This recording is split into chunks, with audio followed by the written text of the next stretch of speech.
이제 우리가 계속해서 에스라서에 대한 말씀들을 함께 나누고 있습니다. 여러분, 에스라서는 하나님의 감동을 받은 사람들이 포로에서 귀환해서 하나님의 성전을 재건하고 말씀을 통해서 영적 부흥을 경험하는 것에 관하여 말씀을 하고 있습니다. 하나님의 일은 하나님께 감동을 받은 사람들을 통해서 이루어졌던 것들에 관하여 말씀을 하고 있습니다. 우리도 성령의 거룩한 감동이 있었을 때 온전히 순종하고 또 헌신의 자리로 나아가는 자들이 되기를 소망합니다. 오늘 본문은 하나님께 감동을 받고 예루살렘으로 돌아온 사람들이 무엇을 했는가 하는 것에 관하여 말씀을 하고 있습니다. 그래서 1절부터 6절까지는 그들이 하나님 앞에 제단을 쌓게 됩니다. 그리고 7절부터 13절까지 말씀을 보면 그들이 하나님의 성전의 기초를 놓는 것에 관하여 말씀을 하고 있습니다. 그래서 오늘 우리가 읽었던 3장의 말씀은 크게 두 가지로 볼 수 있는데, 하나는 그들이 제단을 쌓고 제사를 드리는 것과 그리고 하나님의 성전의 기초를 놓는 것에 관하여 말씀하고 있습니다. 그래서 그것이 우리에게 주는 영적인 교훈이 무엇인지에 관하여 함께 말씀을 나누는 시간을 가지려고 합니다. 그들은 언제 예루살렘에 모이게 되었습니까? 1절 말씀을 보시길 바랍니다. 이스라엘 자손이 각자의 성읍에 살았더니 7째 달에 이르러 일제히 예루살렘에 모인지라 라는 말씀을 하고 있습니다. 여러분, 하나님의 감동을 받은 사람들이 예루살렘으로 돌아왔습니다. 그때가 언제였습니까? 우리 화면을 한번 보도록 하겠습니다. 그것이 이제 니산월이라고 하는 달입니다. 이것이 이제 1월달, 우리로 말하면 1월달을 이야기하고 있습니다. 이때는 이제 6월절이 있었습니다. 그리고 예루살렘에 돌아와서 각자의 성읍에서 그들이 생활을 하게 됩니다. 그리고 7개월 후에 그들이 예루살렘에 모이게 되었습니다. 그들이 예루살렘에 모인 것은 무엇 때문이었습니까? 2절 말씀을 보시길 바랍니다. 함께합니다.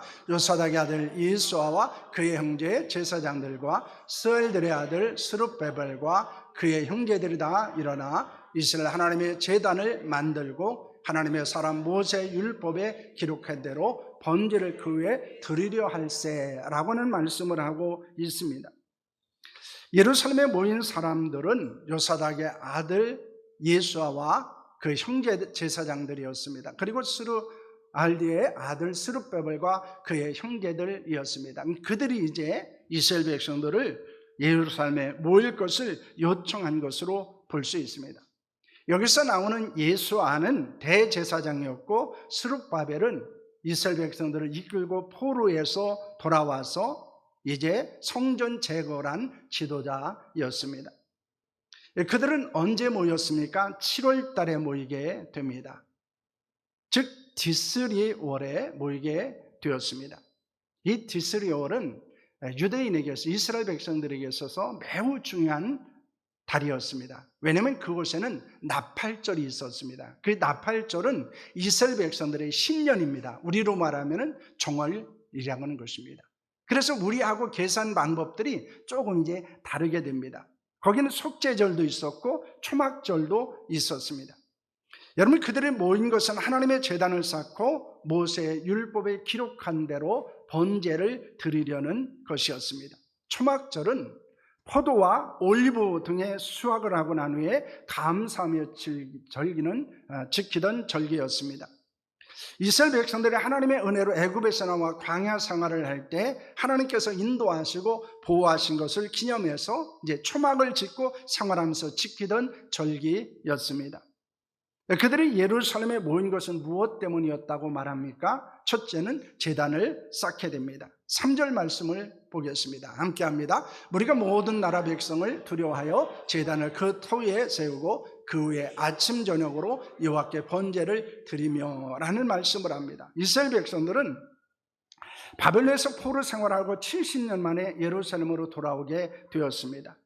그 70년 동안에 이미 많은 이방 사람들이 예루살렘 주변에 살고 있었습니다.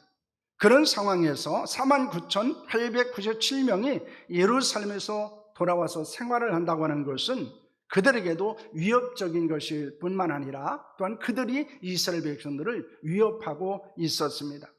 가장 위협적인 사람들은 사마리아 사람들이었습니다. 그래서 느헤미야서를 보게 되면 이 사마리아 사람들이 성전의 성벽을 재건하는 일을 방해하는 것들을 나타나기도 합니다. 그것은 당연히 백성들에게는 이방 사람들이 매우 두려운 대상이 되었습니다. 그래서 그 두려움이라는 말을 히브리어는 에마라고 말합니다. 이것은 급속하게 임하는 공포를 이야기할 때 사용하는 단어입니다. 그런 상황에서 하나님을 위한 제단을 쌓고 제사를 드리는 것을 우리는 주목할 수 있다는 것입니다. 여러분, 예배 회복으로부터 모든 것은 시작된다는 것입니다. 그들은 성전 공사를 하기 전에 무엇을 하게 됩니까? 먼저 제단을 쌓게 됩니다. 그리고 제사를 드리게 됩니다. 예배는 봉사보다도 헌신보다도 우선하는 것입니다.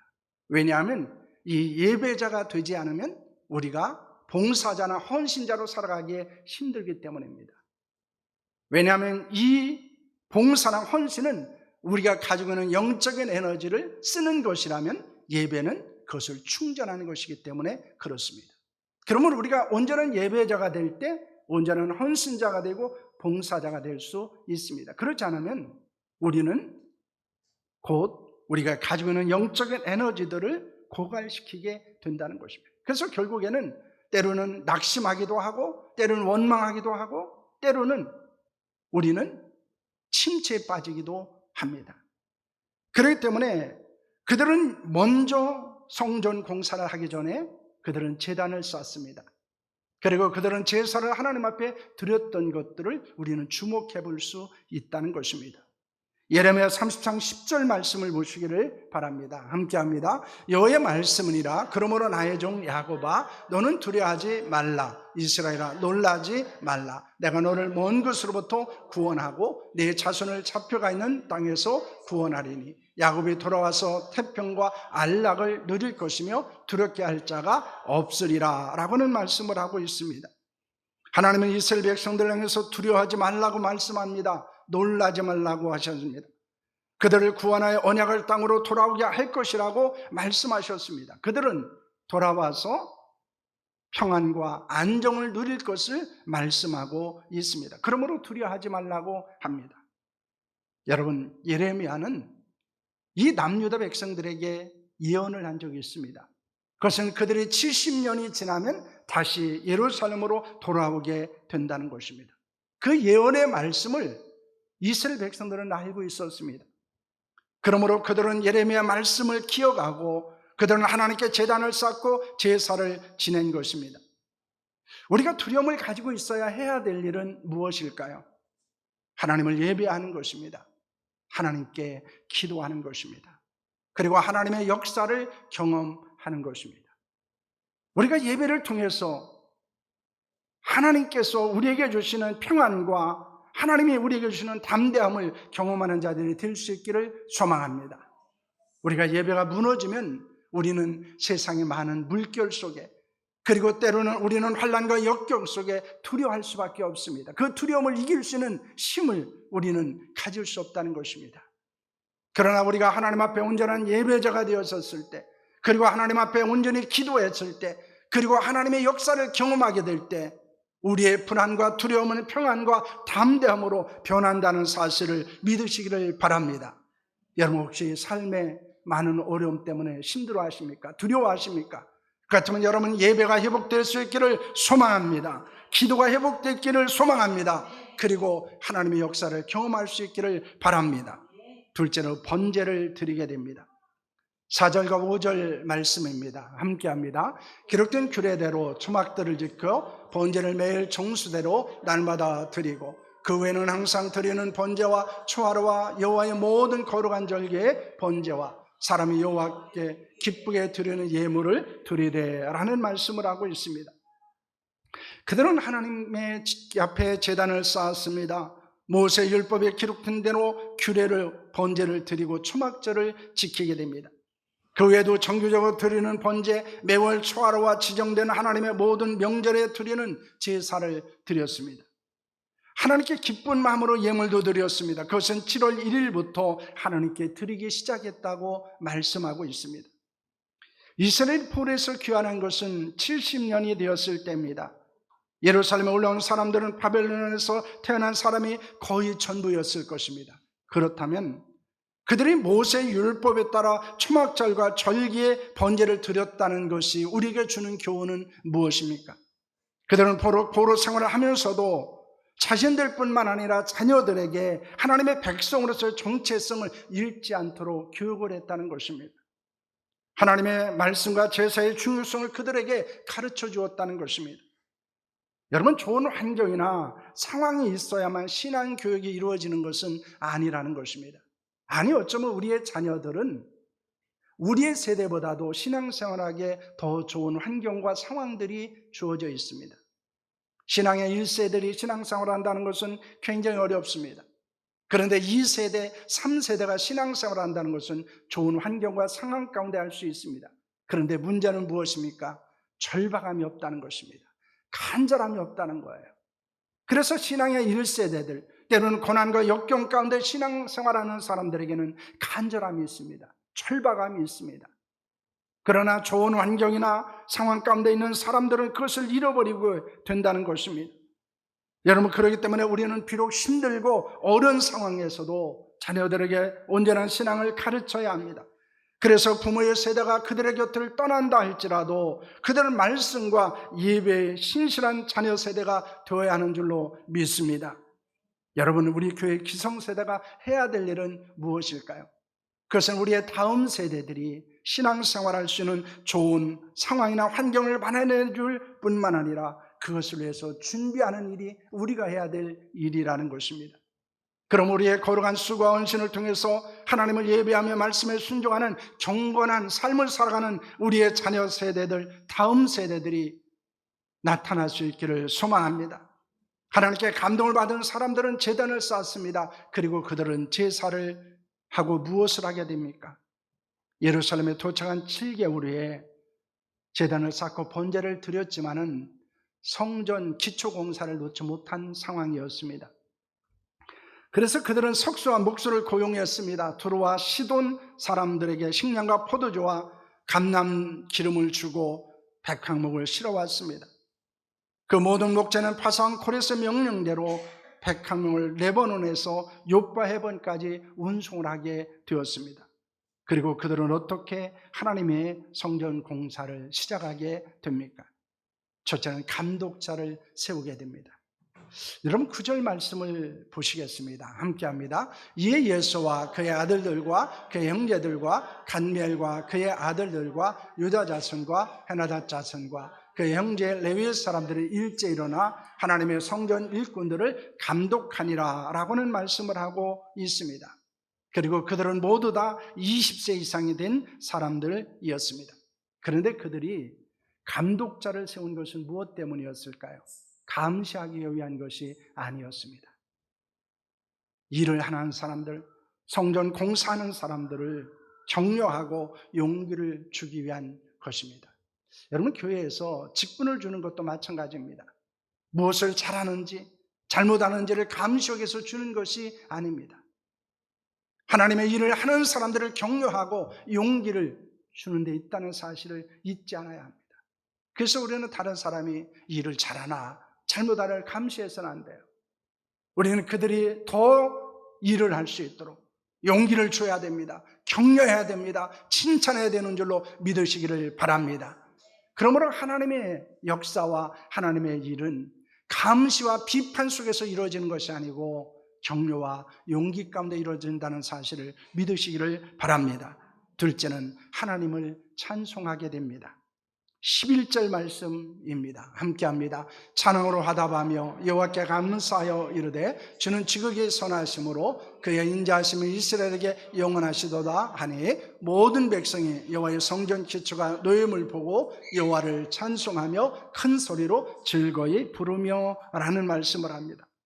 성전 기초를 놓자 예복을 입은 제사장들은 나팔을 불고 자신의 위치에 서서 아삽 집안의 레위 사람들은 재금을 들고 각자 자기의 위치에 섰습니다. 그리고 하나님께 감사와 찬양을 드리게 됩니다. 그들은 하나님의 선하심을 찬양했습니다. 모든 백성들은 성전 기초를 놓은 기쁨을 해서 큰 소리로 하나님을 찬양하게 됩니다. 하나님의 은혜에 대한 감사와 찬양이었을 때 헌신할 수 있다는 것입니다. 하나님의 성전 기초를 놓는 것이 우리에게 주는 교훈은 무엇입니까? 그들은 자신들이 어디에 서서 무엇을 해야 하는지를 알고 있었습니다. 하나님의 성전 공사를 위해서 일하는 사람들은 일을 했습니다. 감독하는 사람들은 감독을 했고요. 그리고 찬양하는 사람들은 재금을 물며 찬양을 하게 됩니다. 우리도 각자의 위치에서 각자에게 주어진 직분을 따라서 맡은 사역을 감당하는 자들이 되어야 한다는 것입니다. 우리에게는 직분이 달라요. 하는 일도 사역도 다릅니다. 하지만 모두는 무엇을 위한 것입니까? 하나님을 위한 것입니다. 하나님의 교회를 세우는 일입니다. 그러므로 우리는 함께 짐을 지고 함께 격려하며 함께 수고하는 자들이 되어야 한다는 것입니다. 왜냐하면 그것은 누구의 일이 아니고 하나님의 일이고, 그것은 함께 하나님의 교회를 세우는 일이기 때문입니다. 서로에게 힘과 용기를 주고 동역자들로 살아가는 자들이 될 수 있기를 소망합니다. 그러므로 내게 주어진 직분, 내게 주어진 사역, 이것은 그 누구를 위한 것이 아니고 하나님을 위한 것입니다. 그것은 내가 하나님의 일을 하는 것이고, 그것은 하나님의 교회를 세우는 데 있다는 것을 우리는 기억해야 합니다. 그러지 않고 우리가 그것을 누구를 돕는 일이라고 생각한다면 언젠가 우리는 그 사람을 원망하게 될 것입니다. 그러나 그것이 하나님을 위한 일이라고 생각한다면, 그것이 하나님의 교회를 세우는 일이라고 생각한다면 우리는 감사함으로 그 일을 감당할 수 있습니다. 그리고 함께 힘을 모으고 함께 용기를 주고 함께 짐을 지는 동역자로 헌신할 수 있는 줄로 믿으시기를 바랍니다. 하나님의 성전 기초를 놓았을 때 어떤 반응들이 있었습니까? 12절과 13절 말씀입니다. 함께 하겠습니다. 제사장과 레위 사람들과 나이 많은 족장들은 첫 성전을 보았으므로 이제 이 성전의 기초가 놓임을 보고 대성통곡하였으나 여러 사람은 기쁨으로 크게 함성을 지르니 백성이 크게 외치는 소리가 멀리 들리므로 즐거이 부리는 소리와 통곡하는 소리를 백성들이 분간하지 못하였더라 라고는 말씀을 합니다. 하나님의 성전 기초가 놓아졌을 때 전혀 다른 반응들이 있었습니다.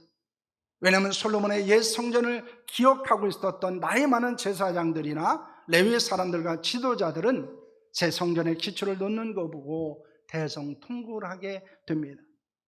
반면에 솔로몬의 화려하고 웅장한 성전을 보지 못했던 사람들은 기뻐서 소리를 지르게 됩니다. 그들의 요란한 소리가 멀리까지 들렸다고 말합니다. 그것이 우는 소리인지 기뻐하는 소리인지 분간할 수 없었다고 말하고 있습니다. 여러분, 그들의 반응이 주는 교훈은 무엇입니까? 솔로몬 성전은 스룹바벨 성전보다는 크지 않았습니다. 크기는 작았습니다. 하지만 부속 건물까지 합하면은 비교할 수 없을 정도로 웅장하고 화려한 것이었습니다. 특히 성전의 내부는 모두 금으로 되어 있었습니다. 이것이 솔로몬 성전이었습니다. 반면에 스룹바벨 성전은 본체의 크기는 컸지만은 모두 돌과 나무로만 되어져 있었습니다. 성전의 기초는 보기에는 매우 초라한 모습이었습니다. 그러자 솔로몬 성전을 보았던 사람들에게는 안타까움이 있었습니다. 슬픔이 있었습니다. 또 하나는 어떤 것이 있었을까요? 죄에 대한 회개가 있었습니다. 왜냐하면 그 화려했던 성전, 그 웅장했던 성전이 무너진 것은 무엇 때문이었습니까? 자신들의 죄악 때문이었습니다. 그렇기 때문에 그들은 그 성전을 바라보며 울었습니다. 안타까워서 울었고 회개의 아픔을 가지고 그들은 울었습니다. 그들의 대성통곡을 한 것은 첫 성전의 영광을 생각했기 때문이었습니다. 반면에 바벨론에서 포로로 생활하다가 귀환한 사람들은 온전한 예배를 바벨론에서 드리지 못했습니다. 그런데 그들은 예루살렘에서 하나님의 성전 기초로 공사를 하면서 기쁨을 주체할 수 없었습니다. 그들은 바벨론에서 마음껏 하나님 앞에 제사하지 못하는 안타까움을 가지고 있었기 때문입니다. 그러나 이제 예루살렘에 돌아왔습니다. 그리고 성전을 지을 수 있다는 것은 그들에게는 감격이었습니다. 이제는 그들이 성전 기초를 얹고 그리고 그 성전이 지어지는 모습, 올라가는 모습을 본다는 것은 그들에게는 너무 큰 기쁨이었습니다. 그런데 그들의 슬픔과 기쁨은 무엇으로 인한 것입니까? 하나님의 성전으로 인한 것입니다. 성전에 대한 관심으로 인한 것이었습니다. 우리도 하나님의 교회를 위해서 때로는 슬퍼하기도 하고 때로는 기뻐할 수 있다는 것입니다. 그것은 이전의 성장과 부흥을 잃어버리셔서 한 슬픔과 안타까움이 있을 수도 있습니다. 반면에 교회가 지금 세워지고 있음에 대한 기쁨일 수 있습니다. 그런데 중요한 것은 무엇입니까? 과거의 영광이나 현재의 기쁨과 만족, 이 교회를 세우는 데 장애물이 되지 않아야 한다는 것입니다. 우리는 종종 그것에 대한 유혹이 있습니다. 예전에 교회의 화려함, 교회의 성장 부흥에 대한 그리움들을 가지고 있습니다.